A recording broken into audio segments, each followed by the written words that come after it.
الاحتشام برادران اسلام السلام علیکم ورحمۃ اللہ وبرکاتہ۔ بتوفیق باری تعالیٰ مجھے اور آپ کو حضور علیہ السلام کے ذکر جمیل کی سعادت حاصل ہو رہی ہے۔ بس امیم قلب بارگاہ ایزدی میں دعا گو ہوں کہ اللہ تعالیٰ میری اور آپ کی شرکت کا ایک ایک لمحہ قبول فرمائے اور قابل عمل باتوں پر توفیق عمل نصیب فرمائے۔ آپ جانتے ہیں کہ اللہ تعالیٰ نے حضور علیہ السلام کو بہت سارے اوصاف حمیدہ عطا کیے تھے۔ جملہ اوصاف نور میں ایک بڑا نمایاں وصف جو محبوب علیہ السلام کو عطا کیا گیا وہ یہ تھا کہ میرے حضور لوگوں کی قدر کیا کرتے، آنے والوں کو پیار، محبت اور عزت عطا کی جاتی، اور یہی وجہ تھی کہ اگر کوئی شخص ایک مرتبہ میرے حضور کی چوکھٹ پہ آ گیا تو پھر ہمیشہ کے لیے وہ اسی در دولت کا ہو کے رہ گیا۔ اس کے سگے ماں باپ بھی پاس کھڑے ہو کر پوچھتے ہیں کہ بیٹا آپ ہمارے ساتھ واپس نہیں چلیں گے؟ وہ نگاہیں نیچی کر کے ادب کے لہجے میں عرض کرتے ہیں آپ کا مقام و رتبہ، آپ کی شان و منزلت بھی اسی چوکھٹ سے ملی ہے، لیکن جو پیار حضور نے دیا ہے وہ اور کسی جگہ سے نصیب نہیں ہوگا۔ میرے حضور لوگوں کی قدر کیا کرتے تھے، کوئی الگ سے مسند اور سٹیج لگا کر بیٹھنا میرے حضور پسند نہیں کیا کرتے تھے۔ جہاں سب لوگ بیٹھے ہوتے میرے حضور بھی ان کے ساتھ تشریف فرما ہو جاتے، اگرچہ ان کے لیے ممبر اور مسند بھی لگائی گئی ہے لیکن اس کی مقصدیت کچھ اور ہوا کرتی تھی۔ عموماً نجی محافل میں جہاں سب لوگ بیٹھے ہوتے میرے حضور بھی ان کے درمیان تشریف فرما ہو جاتے، بلکہ کسی نے صحابہ سے پوچھا کہ جب حضور تمہارے درمیان یوں گل مل کے بیٹھ جاتے تھے تو کوئی نیا شخص جب آتا تھا تو اسے کیسے پتہ لگتا تھا کہ ان میں اللہ کے رسول کون ہے؟ تو صحابہ نے کہا کہ یار یہ تو پوچھنے کی ضرورت ہی نہیں پڑتی تھی، حضور علیہ السلام کے گورے رنگ کی چمک بتا دیتی تھی یہ امام الانبیاء، یہ محبوب خدا، الگ سے کوئی تشخص قائم کرنے کی حاجت نہیں تھی۔ میرے حضور لوگوں کے درمیان رہا کرتے، لوگوں سے مصافحہ کر لیا کرتے، لوگوں کے پاس بیٹھ جایا کرتے، بلکہ کسی نے صحابہ سے پوچھا کہ ایک صحابی سے پوچھا کہ تم لوگ حضور علیہ السلام سے مصافحہ بھی کر لیتے، یعنی تم نے ہاتھ بھی ملایا؟ تو سوال بتاتا ہے کہ جو پوچھنے والا ہے اس نے حضور کو نہیں دیکھا ہے، تو کہا کہ تم لوگ حضور سے مصافحہ بھی کر لیتے تھے؟ تو وہ صحابی ذوق میں آگے اور کہا تم مصافحے کی بات کرتے ہو، ایک دن میں کسی سفر پہ گیا ہوا تھا اور جیسے ہی میں گھر آیا تو میرے اہل خانہ نے مجھے بتایا کہ آپ سفر پر گئے تھے تو پیچھے حضور علیہ السلام ملاقات کے لیے آئے تھے، اور آقا کریم علیہ السلام نے پوچھا آپ کا، تو میں نے بتایا کہ آپ تو سفر پر ہیں، تو حضور میں کہ جب وہ آئیں تو ان کو کہیے گا میرے ساتھ ملاقات کر لیں۔ تو فرماتے کہ جب میں گھر پہنچا تو میری گھر والی نے مجھے یہ بات بتائی، تو میں وہیں سامان رکھا اور جلدی سے محبوب کی چوکھٹ پہ پہنچ گیا، اور جیسے میں داخل ہوا آقا کریم علیہ السلام سامنے تشریف فرما تھے، فرماتے حضور اپنی مسند سے اٹھے اور حضور علیہ السلام نے اپنی مبارک بازو کھول دیے اور مجھے پکڑ کر اپنے سینے سے لگا لیا۔ یعنی بتانے والا بتا کیا رہا تھا، تم مصافحے کی بات کرتے ہو، ہم نے سونے محمد سے سینہ بھی ملایا ہوا، ہم نے اپنے رسول سے سینہ بھی ملایا۔ میرے حضور لوگوں کے درمیان رہا کرتے تھے، لوگوں کو پیار، محبت، عزت دیا کرتے تھے۔ صحابہ کسی سفر سے واپس پلٹ رہے تھے، ایک جگہ پر قیام کیا تو صحابہ نے عرض کی کہ حضور اگر آپ اجازت دے تو کوئی کھانے پینے کا بندوبست نہ کر لیں؟ تو حضور میں کیوں نہیں، یہ بھی ہونا چاہیے۔ تو ایک صحابی عرض کرتے ہیں کہ حضور جانور کو ذبح کرنے کی ذمہ داری میں قبول کرتا ہوں۔ کسی نے کہا کہ کھانا میں بنا دوں گا، تو کسی نے کہا کہ کھال میں اتار دوں گا۔ اب صحابہ آپس میں کام بانٹنے لگے تو حضور فرمایا اچھا یارو یہ سارے کام تم کر لو، جنگل سے لکڑیاں میں محمد کاٹ کے لاتا ہوں۔ صحابہ عرض کرتے حضور آپ تشریف فرما رہے ہیں، ہم سارے کام خود کریں گے؟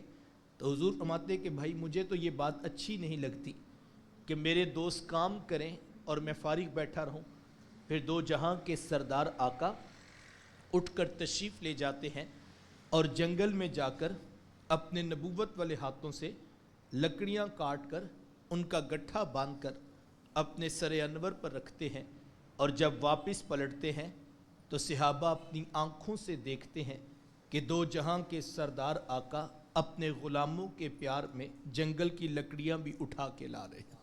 میرے حضور لوگوں کے ساتھ پیار کیا کرتے، لوگوں کی مدد کر دیتے، کوئی حضور کو مدد کے لیے پکار لیا کرتا، میرے حضور خود آگے بڑھ کر اس کی مدد کر دیا کرتے۔ شخصیت کا نام ہے حضرت معاذ بن جبل رضی اللہ تعالیٰ عنہ۔ انہوں نے ایک جانور ذبح کیا اور اس کی کھال اتار رہے تھے، اور شاید کہ اتارنا نہیں آتی تھی اور مجبوراً اتارنا پڑ گئے۔ اور آپ جانتے ہیں کہ یہ ایک ٹیکنیکل کام ہے، ہر شخص کو نہیں آتا ہوتا۔ ہمارے ہاں تو بڑی عید پر ہر کوئی کہہ رہا ہوتا ہے کہ بس یہ کھال تم اتروا دو، باقی سارا میں خود بنا لیتا ہوں، چونکہ یہ ایک مشکل کام ہے۔ اب حضرت معاذ رضی اللہ تعالیٰ عنہ شروع تو کر بیٹھے، لیکن پریشان تھے کہ اب کیا کروں۔ اور یہ تو آپ جانتے ہی ہیں کہ جب امتی پریشان ہو تو آقا تو تشریف لے ہی آیا کرتے۔ گلی سے میرے حضور علیہ السلام کا گزر ہوا تو آقا کریم علیہ السلام نے دیکھا کہ معاذ کچھ پریشان بیٹھے ہیں، تو میرے حضور آگے بڑھے اور حضور میں معاذ بکرے کی کھال اس طرح تو نہیں اتارتے ہیں، آپ ذرا پیچھے ہٹیے نا، میں محمد آپ کو اتارنا سکھا دیتا ہوں۔ پھر حضور سارے بکرے کی کھال خود اتارتے ہیں اور ساتھ ساتھ بتاتے ہیں معاذ یہاں سے ایسے اتارتے ہیں اور یہاں سے ایسے اتارتے ہیں۔ ہم اپنا ساتھ ساتھ جائزہ بھی لیتے رہیں کہ ہم کہاں کھڑے ہیں۔ ہم روڈ سے گزر رہے ہوں، کسی دوست کی گاڑی یا بائک خراب ہو جائے، ہماری نظر بھی پڑ جائے تو ہم آنکھیں چرا کے گزر جاتے ہیں کہ ہم بڑے مصروف ہیں، اب کون اس کے پاس 1.5 گھنٹہ کھپے گا، ہمارا تو وقت بڑا قیمتی ہے نا۔ لیکن یار کیا حضور سے بھی قیمتی وقت کسی کا ہے؟ کہتے جناب میں مصروف پڑا ہوں، میرے کندھوں پہ ذمہ داریاں بڑی ہیں، تو کیا حضور سے بھی زیادہ کسی کے کندھوں پر ذمہ داریاں ہوں گی؟ لیکن میرے حضور رک کر اپنے غلام کی مدد کرتے ہیں، کیوں؟ اس لیے کہ حضور جانتے تھے یہی چراغ جلیں گے تو بزم عالم میں توحید پھیلے گی۔ میرے حضور ایک ایک بندے کی قدر کیا کرتے تھے۔ شخصیت کا نام ہے حضرت جریر بن عبداللہ رضی اللہ تعالیٰ عنہ۔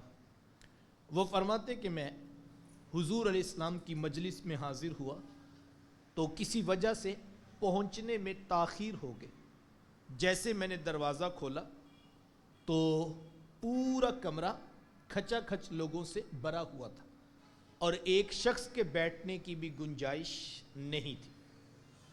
فرماتے کہ میں نے سوچا کہ یہیں نیچے زمین پر بیٹھ جاتا ہوں۔ آداب مجلس بھی یہی ہے کہ جو پہلے آئیں وہ آگے بیٹھیں اور جو بعد میں آئیں وہ پیچھے بیٹھیں۔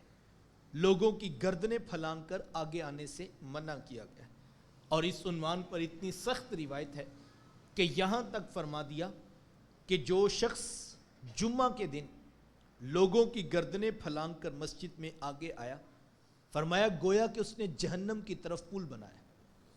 اتنا سخت حکم ہے اس عنوان پر۔ یہ روایت ہم نے بچپن میں سنی، علماء نے بھی اس کو بیان کیا، میٹرک کے سلیبس کا بھی یہ حصہ رہی، لیکن ہماری آج بھی یہی پریکٹس ہے۔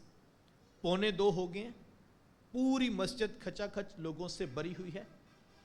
علامہ صاحب اب خطبہ مکمل کر کے جماعت کے لیے مصلی پہ آنا چاہتے ہیں۔ ایک شخص پیچھے سے پھلانگتا ہوا آتا ہے، آ کر پہلی صف میں بیٹھ جاتا ہے۔ یہ کون ہوتے ہیں جناب؟ یہ مسجد کے صدر ہوتے ہیں۔ یہ کون صاحب ہوتے ہیں؟ یہ چونکہ ہم 10,000 روپیہ ماہانہ فنڈ دیتے ہیں نا، تو کس کی جرت ہے وہ ہمیں روک کر دکھائے؟ ہم 1 بجے آئیں یا ہم 2 بجے آئیں، ہم پہلی صف میں بیٹھیں۔ معذرت کے ساتھ ہم مسجد میں بھی اپنی چدراہٹ کی پگ ساتھ اٹھا کے لاتے ہیں۔ مسجد میں بھی ہم تاجر ہوتے ہیں، ہم ایم پی اے ہوتے ہیں، ہم وزیر ہوتے ہیں اور ہم مشیر ہوتے ہیں۔ ہم ایکڑ جو ہیں وہ ساتھ اٹھا کے لاتے ہیں اور لوگوں کو بتانا چاہتے ہیں کہ تم تو کیڑے مکوڑے ہوتے ہو اور تم بھیڑ بکریوں کی طرح ہوتے ہو، ہم اصل لوگ ہوتے ہیں۔ یہ ہماری مسجدوں کے اندر کی حالت ہے۔ میں سیاسی پلیٹ فارم کی بات نہیں کر رہا، میں نمود و نمائش کے سوشل میڈیا کا حوالہ نہیں دے رہا، یہ مسجدوں کی حالت ہے۔ مجھے اور آپ کو اس پہ غور کرنا ہوگا۔ ہمارا یہاں سب کا صرف ایک تعارف ہے، اور وہ تعارف کیا ہے؟ ہم رب رحمان کے بندے ہوتے ہیں، ہم اللہ کی مخلوق ہوتے ہیں، اور وہ ہم سب کا خالق ہے۔ یہی تعارف ہے ہمارا، اور یہ اسلام کی بنیادی مساوات کی تعلیمات ہے۔ یہ کوئی ایسی تحقیق طلب بات نہیں ہے کہ میں کوئی صغرے کبرے ملاؤں اور قضیے جوڑ کے آپ سے پوچھوں کہ جناب بتائیں یہ ثابت ہوتا ہے کہ نہیں ہوتا۔ ایسا نہیں ہے، یہ دین کی بنیادی تعلیمات۔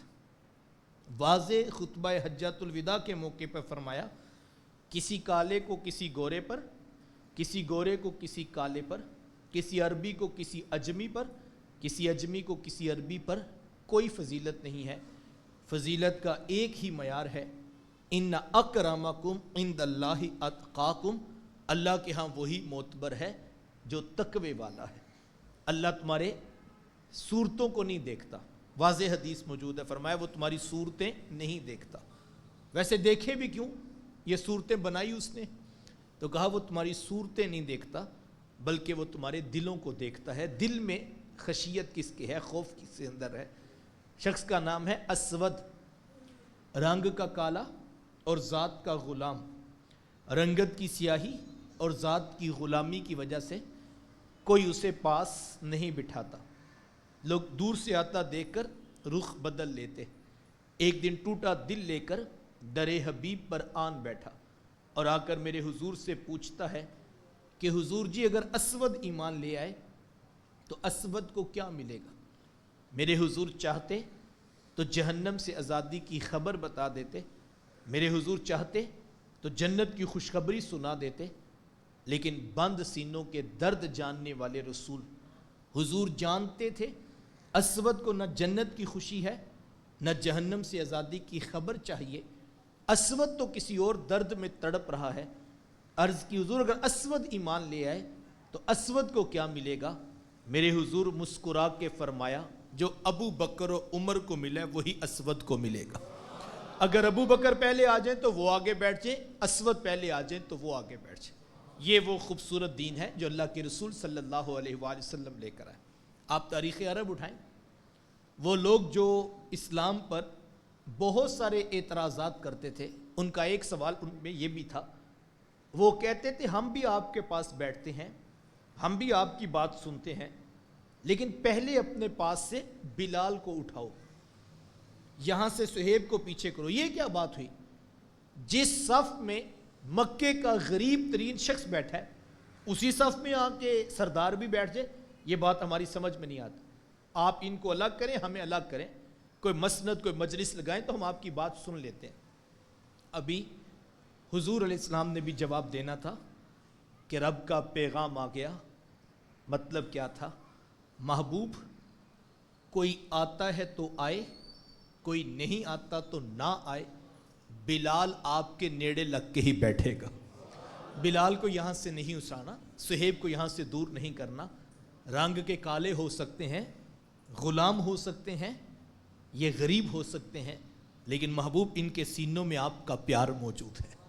یہ وہ انداز ہے جو حضور علیہ السلام نے انسانیت کو عطا کیا ہے۔ مجھے اور آپ کو بھی اسی کو اختیار کرنے کی ضرورت ہے، اور ہمیں اس کو اپنی بنیاد بنانا چاہیے۔ خیر بات لمبی نہ ہو جائے، وہ تو صحابی رسول تھے، آداب مجلس جانتے تھے۔ فرماتے جیسے ہی میں داخل ہوا تو اندر بیٹھنے کی جگہ ہی نہیں تھی، تو فرماتے میں نے سوچا کہ یہی نیچے زمین پر بیٹھ جاتا ہوں۔ فرماتے میں بیٹھنے لگا تھا کہ میرے حضور کی نگاہ کرم مجھ پہ پڑ گئے، اور آقا کریم علیہ السلام نے جلدی جلدی اپنے کندھوں سے چادر اتار کر میری طرف بڑھاتے ہوئے فرمایا جریر بن عبداللہ نیچے زمین پر نہ بیٹھنا، یہ چادر بچھا لو، اس کے اوپر بیٹھ جاؤ۔ اللہ اکبر! ہے کسی پیر صاحب کا حوصلہ کہ وہ اپنے کندھوں کی چادر آنے والے مرید کے قدموں کے نیچے بچھا دیں؟ مریدوں کی چادریں تو آپ نے پیروں کے قدموں کے نیچے دیکھی ہیں، پیروں کا یہ ظرف اور یہ حوصلہ ہم نے نہیں دیکھا ہے۔ چادر پر بٹھانا تو بڑے دور کی بات ہے۔ یہ میں نے بات کسی جگہ پر بیان کی تو ایک نوجوان کہنے لگا آپ چادر بچھانے کی بات کرتے ہیں، میں لائن میں لگ کر مصافحہ کرنے کے لیے ایک صاحب کے لیے کھڑا تھا. جب میری باری آئی تو حضرت جس مخملی مصلے پہ کھڑے تھے, بے احتیاطی میں سے ہی میرا پاؤں اس مصلے پہ تھوڑا سا آ گیا, تو مجھے کسی نے دھکا دیا اور کہا اس طرح فیض نہیں ملتا ہے. کون سا فیض ہوتا ہے یہ پتہ نہیں, انہوں نے خود ہی گھڑا ہوا ہے. میں جن کی بات سنا رہا ہوں وہ کسی پیر کی بات نہیں ہے. میں جن کی بات سنا رہا ہوں جانتے ہیں وہ کون ہیں؟ حضور والا وہ ہیں کہ جن کے پیچھے ایک نہیں, دو نہیں, تین نہیں, 1.25 لاکھ کے قریب نبی ہاتھ باندھ کے کھڑے ہیں. اور چادر وہ ہے کہ جس کے تذکرے رب خود قرآن میں کر رہا ہے, اور محبوب اتنے کریم ہیں کہ وہی چادر آنے والے کے قدموں کے نیچے بچھا رہے ہیں. اچھا مجھے بتائیے گا یہ عزت, یہ تکریم, یہ پروٹوکول کس کو ملا ہے؟ اتنا پروٹوکول کس کو ملا؟ جو مجمع میں کچھ تاخیر سے آیا ہے. مجھے بتائیے جو وقت سے پہلے آ کے بیٹھے ہوں گے ان سے پیار کا عالم کیا ہوگا؟ اللہ اکبر. تو میں کہنا چاہوں گا جناب یہ غلط فہمی ہو گئی ہے. یہ حضور علیہ السلام کا دین ہمیں سکھاتا ہے. کیا طریقہ تھا, کیا انداز تھا؟ اپنے کندھوں کی چادر آنے والے کے قدموں کے نیچے بچھائی. میرا رویہ کیا ہے, میرا انداز کیا ہے؟ آج اگر کوئی میری تقریر میں لیٹ آئے تو میں تو سپیکر میں اس کو رسوا کر دیتا ہوں کہ تم اب چاول کھانے کے ٹائم آ گئے ہو, تم اب لنگر لینے کے لیے آئے ہو. تو میں کہنا چاہوں گا کہ حضور والا غلط فہمی ہوئی ہے. لوگ چاول کھانے کے لیے نہیں آتے, لوگ لنگر کے شاپر اکٹھے کرنے کے لیے نہیں آتے, لوگ سونے محمد کی میٹھی باتیں سننے کے لیے آتے, لوگ ان کا دین سیکھنے کے لیے آتے ہیں. حضرت آپ کو غلط فہمی ہوئی ہے کہ آپ سمجھے کہ میرا گلا بڑا چلتا ہے, میری سر بڑی لمبی ہے, تو شاید لوگ اس وجہ سے آئیں. آپ کو غلط فہمی ہوئی ہے, وہ سادے لوگ ہیں, بڑے بڑے سریلے گلیوں میں دھکے کھاتے پھرتے ہیں. لوگ آپ کا رات 1 بجے بھی انتظار کر رہے ہیں. تو کیا وجہ ہے؟ صرف ایک وجہ ہے, آپ کے لبوں پہ سونے محمد کا نام ہے. لوگ اس نام پہ بکے ہوئے ہیں, لوگ اس نام پہ مٹے ہوئے ہیں اور اسی محبت میں آ رہے ہیں. اور آپ کو غلط فہمی ہوگی کہ میں پڑھا نہیں, کون سی دنیا کی مخلوق ہوتی ہوں, تو میں اسی دنیا کا ہوتا ہوں. جو میرے سامنے بیٹھتے ہیں وہ بھی رسول اللہ کے امتی ہوتے ہیں. ان کو عزت اور تکریم دینا یہ میرے حضور کا دین مجھے سکھاتا ہے. اللہ اکبر. حضور علیہ السلام کا یہی انداز کریمانہ تھا. میرے حضور لوگوں کو عزت دیا کرتے, لوگوں کے معاملات میں آسانی پیدا کرتے, گنجائش اور وسعت کے ساتھ حضور آگے بڑھا کرتے اور لوگوں کو ساتھ لے کر چلا کرتے. دوران معاملات کسی سے کوئی غلطی ہو جاتی تو میرے حضور اس کو معاف کر دیا کرتے. شخصیت کا نام ہے حضرت بلال حبشی رضی اللہ تعالیٰ عنہ. غزوہ خیبر سے غالباً واپس پلٹ رہے تھے, ایک جگہ پر قیام کیا تو عرض کی کہ حضور اگر آپ اجازت دیں تو آج رات ہم یہیں پہ رکنا چاہتے ہیں. تو حضور فرمایا کہ قیام کر لو, لیکن کسی شخص کی ڈیوٹی لگا دو, وہ تم سب کو فجر کے لیے اٹھا دے.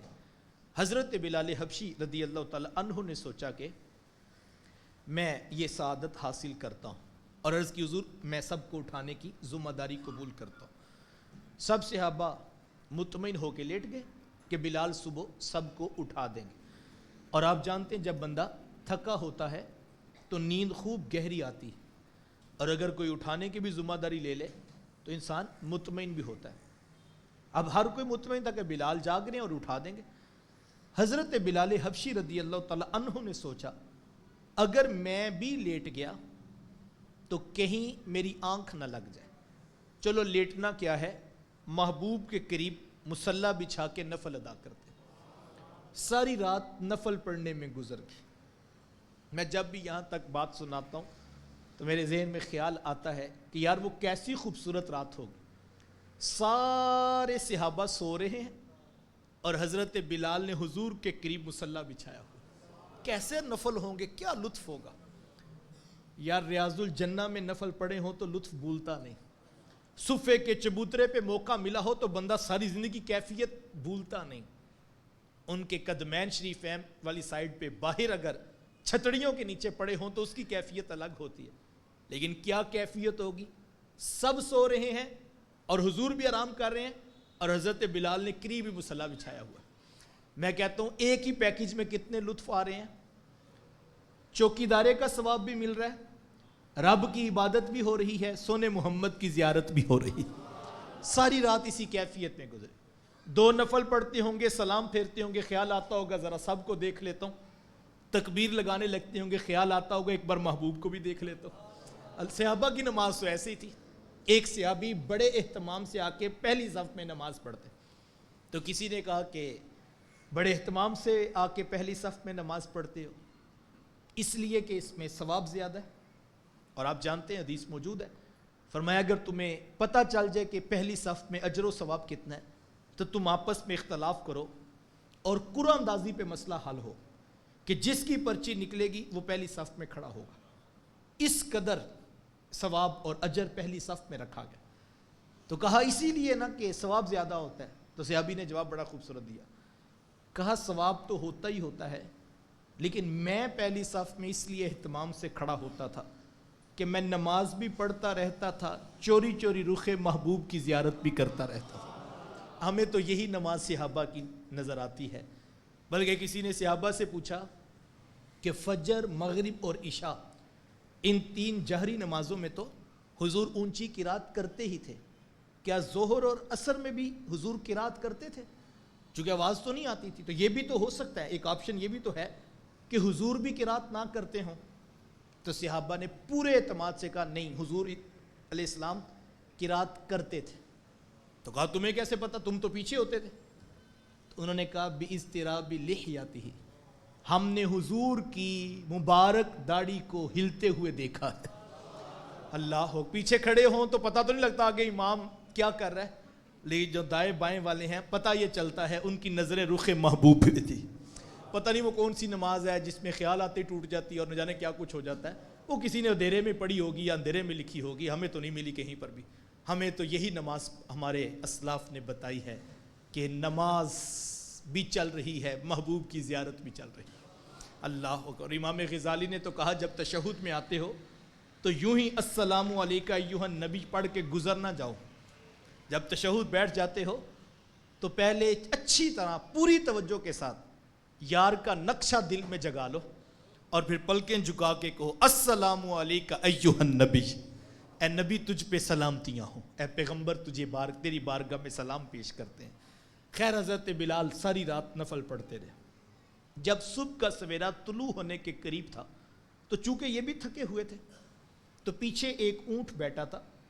تو انہوں نے اونٹ کے ساتھ ٹیک لگائی اس خیال سے کہ بس ابھی سب کو اٹھاتا ہوں, لیکن چونکہ یہ بھی تھکے تھے تو ان کی آنکھ لگ گئی.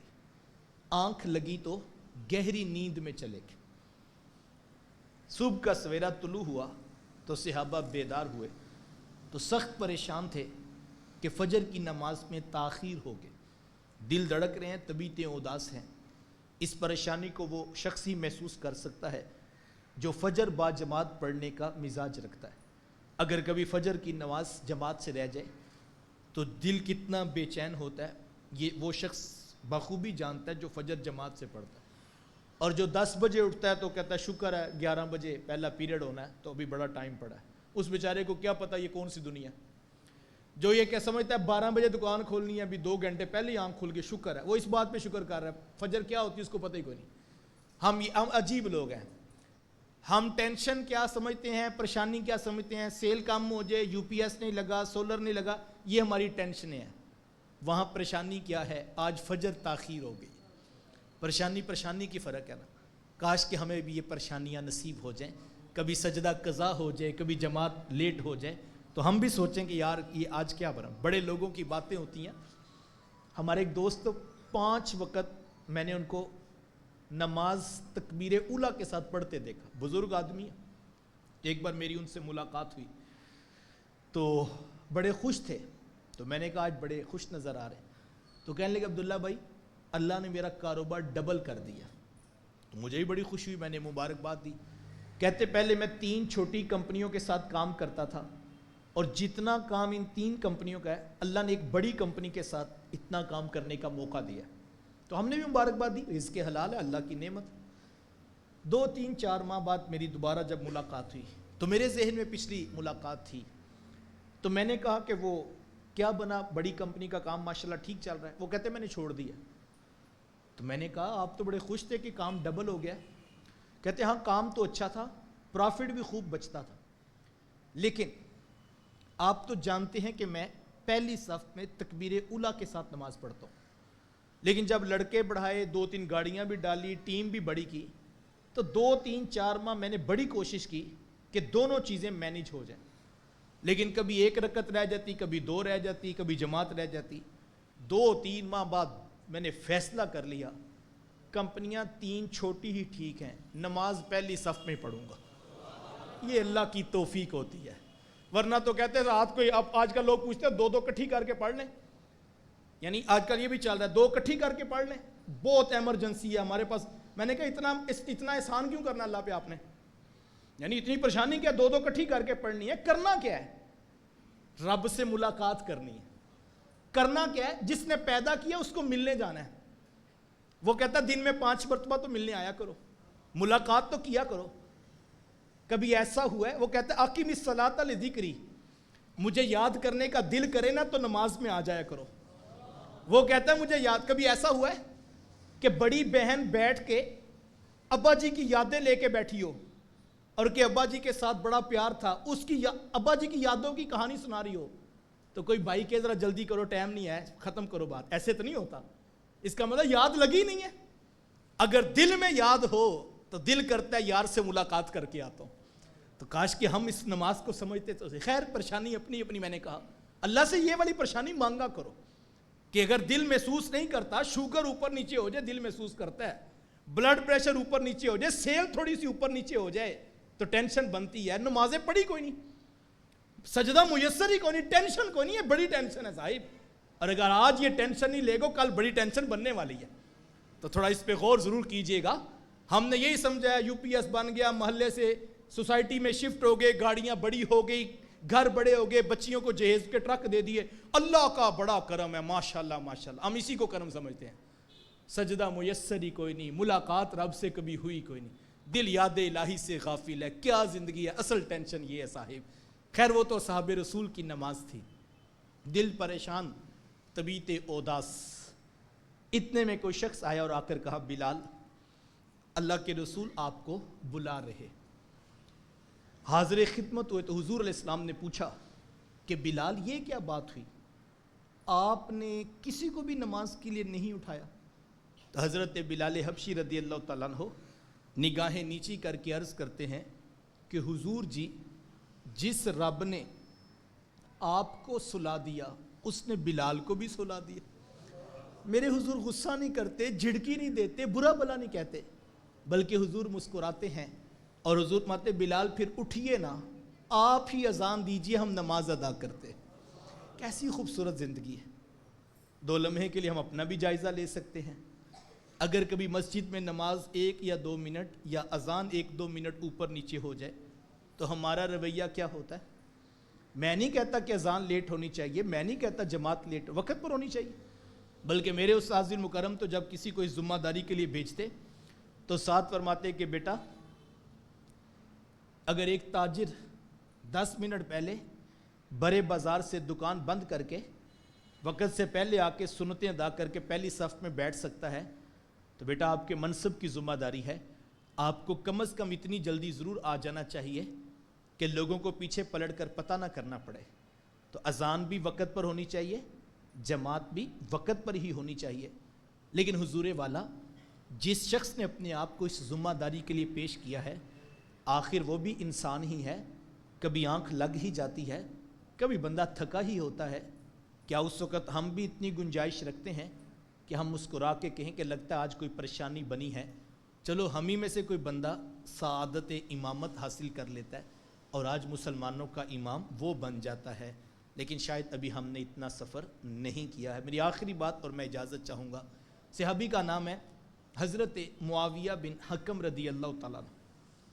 فرماتے میں حضور علیہ السلام کے پیچھے نماز پڑھ رہا تھا. دوران نماز کسی شخص کو چھینک آئی تو میری زبان سے بے ساختہ یرحمک اللہ نکل گیا. آپ جانتے ہیں جس کو چھینک آتی ہے وہ الحمدللہ کہتا ہے اور پاس سننے والا یرحمک اللہ کی دعا دیتا ہے. اب جب یہ چیزیں تو نماز کے باہر ہیں، نماز کے اندر ان کی گنجائش نہیں ہے۔ لیکن انہوں نے نماز کے اندر جب یرحمک اللہ اونچی کہا تو صحابہ نے توجہ دلائی کہ خاموشی اختیار کرو۔ فرماتے ہیں نماز مکمل ہوئی، شاید میں پوری طرح آداب و مسائل سے واقفیت نہیں رکھتا تھا تو لوگوں نے مجھے گھور کے دیکھنا شروع کیا، لیکن جب حضور کے ساتھ نظر ملی تو حضور مسکرائے اور مجھے پاس بلا لیا۔ فرماتے میں حضور کے پاس بیٹھا تو آقا کریم علیہ السلام نے فرمایا، اے معاویہ بن حکم، یہ اللہ کی نماز ہے، اس میں لوگوں کے ساتھ باتیں نہیں کرتے، اس میں تسبیح ہے، اس میں تحمید ہے، اس میں اللہ کے قرآن کی تلاوت ہے۔ ساری زندگی حضرت معاویہ بن حکم رضی اللہ تعالیٰ عنہ لوگوں کو یہ بات خود سناتے اور ساتھ کہتے، لوگوں مجھ سے نماز کے اندر غلطی ہوئی لیکن میرے محبوب نے نہ مجھے ڈانٹا، نہ برا بلا کہا، نہ مجھے مارا، صرف یہ کہا یہ اللہ کی نماز ہے، اس میں لوگوں کے ساتھ باتیں نہیں کرتے ہیں، اور آخر پر اللہ کے نام کی قسم اٹھاتے اور کہتے، لوگوں اللہ کی قسم میں نے زندگی میں ایسا سونا سکھانے والا نہیں دیکھا، ایسا سکھانے والا مجھے نظر نہیں آیا ہے۔ یہ حضور کا انداز کریمانہ تھا۔ ہماری حالت کیا ہے؟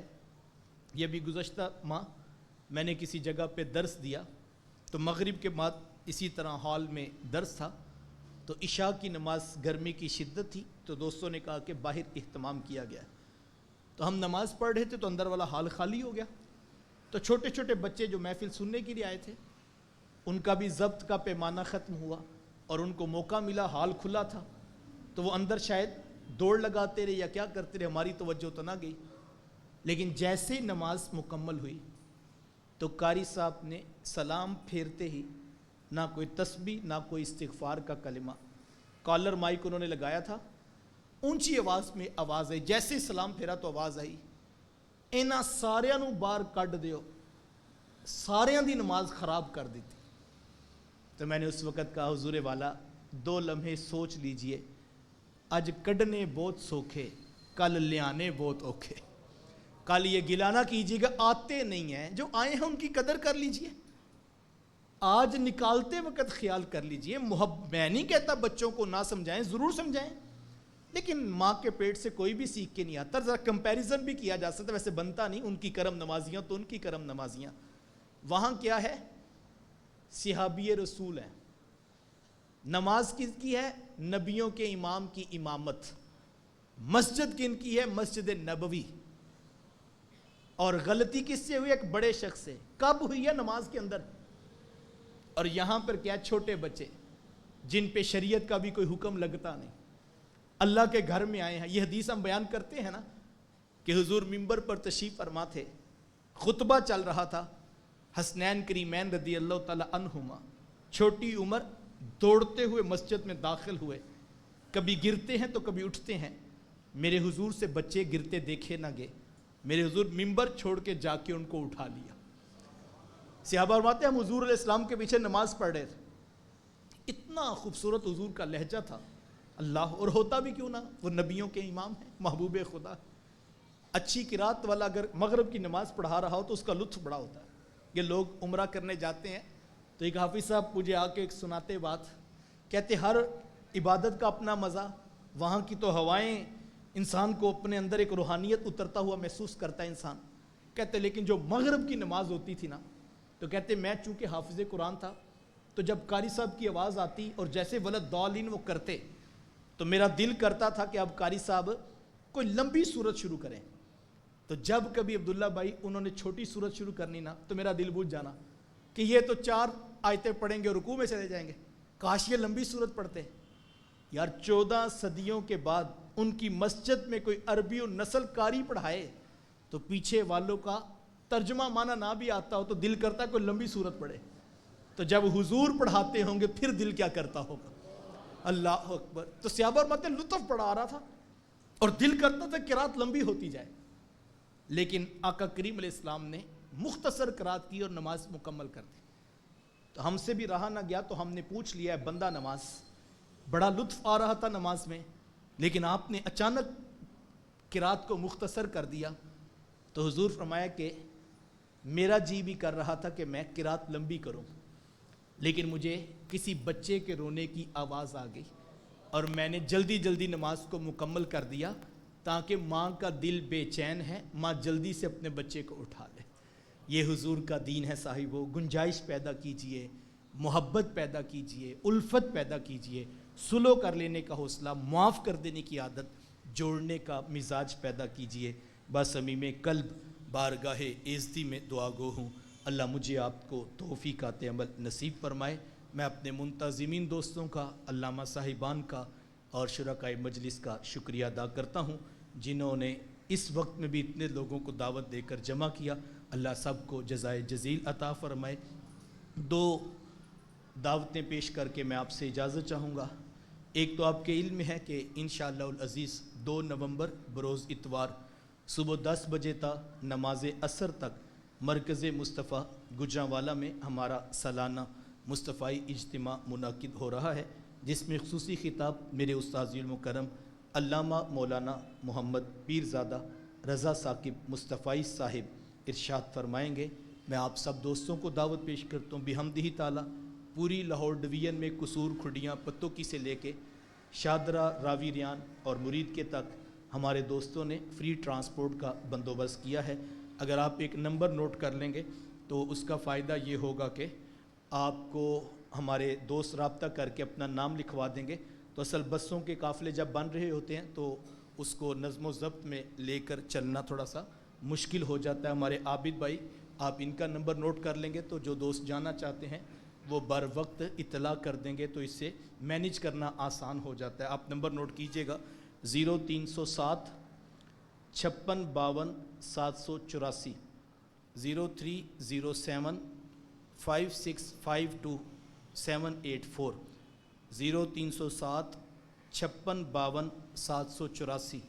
آپ اپنا نام، اپنے علاقے کا نام لکھ کر اس پر واٹس ایپ کر دیں گے، اور بر وقت اگر رابطہ ہو جائے تو پھر ذرا آپ کو پتہ ہے ماشاءاللہ یہ لاہور ڈویژن سے 200-250 بسوں کا قافلہ ہوتا ہے، تو اگر سارے دوست وقت سے پہلے ہمیں بتا چکے، بعض کا موقع پر پھر وہ مینیج کرنا مشکل ہوتا ہے، تو یہ آپ سے تعاون کی درخواست ہوگی۔ خود بھی تشریف لائیے، دوستوں کو بھی دعوت دیجیے گا۔ میں دعویٰ تو نہیں کرتا، لیکن ہم نے دیکھا ہے، بلکہ ہم نے کیا دیکھا ہے، اب تو الحمدللہ زمانہ دیکھ رہا ہے کہ جب وہ مرد درویش بات کرتے ہیں تو آنکھوں سے آنسو چھلکتے ہیں، دل دھڑکنے لگتے ہیں۔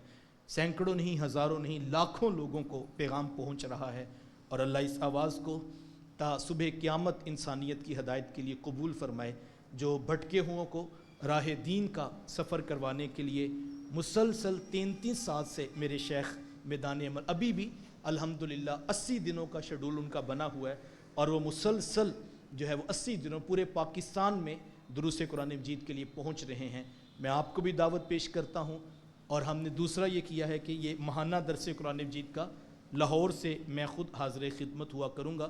ابھی ہماری مزید مشاورت چل رہی ہے، آج عصر کے بعد یہ شیڈول ہوا ہے، ہمارے دوستوں سے مشاورت قصور والے شیڈول میں، چونکہ ہمارا یہ لیلیانی کا علاقہ بھی آتا ہے، تو ہم اس میں اگر شامل ہو جائیں گے اس نمبر پہ رابطہ کر کے، تو یہ کام کرنے کا وقت ہے۔ ابھی ہم علامہ صاحب کے پاس بھی بیٹھے تھے، یقین جانے بہت جہالت ہے، شعوری طور پر کوشش کیجئے، علم، علماء اور دینی مدارس کی حمایت میں ہمیں کھڑے ہونا ہوگا، پورے شعور کے ساتھ، پوری طاقت کے ساتھ جہالت کے سامنے ہمیں پل باندھنا ہوگا، اور جب تک علم اور شعور نہیں آئے گا تب تک نتائج اور منزلیں تبدیل نہیں ہوں گی۔ ہمیں آپ کا تعاون درکار ہے، ہم کوشش کریں گے مہینے میں ایک بار آپ کے پاس مصطفیٰ باز شریف یہاں تشریف لائیں گے، دوست احباب خود دعوت دیں، دوستوں کو ساتھ شامل کریں، اور مصطفی اجتماع کے بعد نومبر میں بھی انشاءاللہ یہ تسلسل چلے گا۔ 1.25 سال کا شیڈول ہم نے ترتیب دیا ہے، 3 درس یہ اکتوبر، نومبر، دسمبر میں آئیں گے، اور 2026 کا پورا سال انشاءاللہ 12 نشستیں منعقد ہوں گی۔ آج ایک پہلی نشست منعقد ہوئی ہے، آئندہ دروس میں ہماری کوشش ہوگی کہ قرآن مجید کی ایک سورت ترجمہ اور تشریح کے ساتھ 40 سے 50 منٹ میں ہم جو ہے وہ مینیج کر سکیں، تو ہم ایک سورت جو مختصر ہم سیکھیں، اللہ کے نبی کی کتاب کو سیکھیے، معنی، مطلب، مفہوم اور ترجمے کے ساتھ سیکھیے، اور اچھے طرح سے اپنے دوستوں کو ساتھ میں شامل کیجئے۔ یہ کارواں آگے بڑھے، قرآن کی روشنی سے ہی سفر اجالوں کا ہوگا۔ مجھے اور آپ کو اس پر محنت کرنا ہے، انشاءاللہ العزیز۔ اللہ نے چاہا تو نومبر میں بھی میں خود حاضری کا شرف پانے کی سعادت کروں گا۔ آپ خود بھی تشریف لائیے گا، دوستوں کو بھی دعوت دیجیے گا۔ اسی نمبر پر ہمارے عابد بھائی کے ساتھ آپ کا رابطہ رہے گا۔ جو نوجوان درس قرآن کے اس پلیٹ فارم پر ادارت المصطفیٰ کے ساتھ بطور قرآن کے ورکر، اس میں کوئی لمبی چوڑی ترتیب نہیں ہوتی، صرف یہی ہے کہ ہمارے پاس جو کارڈ یا کوئی چیز پہنچتی ہے ہم اوروں کو ساتھ میں شامل کریں اور قرآن کی اس دعوت کے ساتھ جڑ جائیے۔ شاید کہ یہ وہی دور ہے جس میں فرمایا گیا تھا کہ اتنے فتنے برپا ہوں گے، بندہ صبح مومن ہوگا شام کو کافر ہوگا، شام کو مومن ہوگا صبح کافر ہو جائے گا۔ دین بچانا اتنا مشکل ہوگا جس طرح جلتا کوئلہ ہاتھ پہ رکھنا مشکل ہے۔ ان فتنوں کے تذکروں میں جب قرب قیامت کی بات چلی تو حضرت علی المرتضیٰ رضی اللہ تعالیٰ عنہ نے حضور سے پوچھا کہ حضور جی بچنے کی صورت کیا ہوگی؟ تو آقا کریم علیہ السلام نے فرمایا کہ علی، اللہ کی کتاب قرآن مجید، جس نے قرآن کو پکڑ لیا وہ راہ ہدایت پا گیا، اور جس نے قرآن کو چھوڑ کر کسی اور جگہ سے ہدایت کو تلاش کرنا چاہا، علی اللہ اس شخص کو گمراہ کر دے گا۔ اللہ کی بارگاہ میں دعا گو ہوں، اللہ مجھے آپ کو توفیقات عمل نصیب فرمائے۔ ہمیں شعوری طور پر اس آواز کو مزید تیز کرنا ہے اور کام کے لیے آگے بڑھنا ہے۔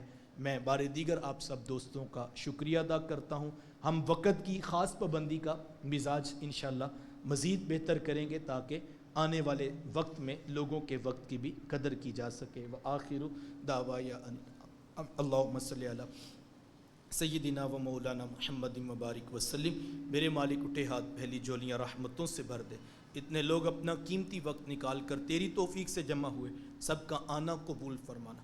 قرآن مجید کا حقیقی فہم اور نور نصیب فرما، جو کہا جو سیکھا عمل کی بھی توفیقات عطا فرما۔ یا اللہ معاملات کا حسن عطا فرما، اپنی بارگاہ سے بہتریاں نصیب فرمانا۔ یا اللہ یہ محض کانوں تک نہ رہے، ہمیں عمل کی توفیق دینا۔ قرآن مجید کی تعلیمات کو عام کرنے کے لیے یا اللہ اس کے معنی اور مطالب، اس کے مفاہیم کو حضور کی امت تک پہنچانے کے لیے ہمیں جذبوں کی کائنات نصیب فرمانا، مزید مخلص دوست ساتھی اور ورکرز نصیب فرمانا۔ جو لوگ آج کے اس کار خیر میں شریک سفر ہوئے سب کو جزائے جزیل عطا فرمانا۔ رب ارحمہما کما ربیانی صغیرا۔ صلی اللہ تعالی علی حبیبہ محمد وآلہ۔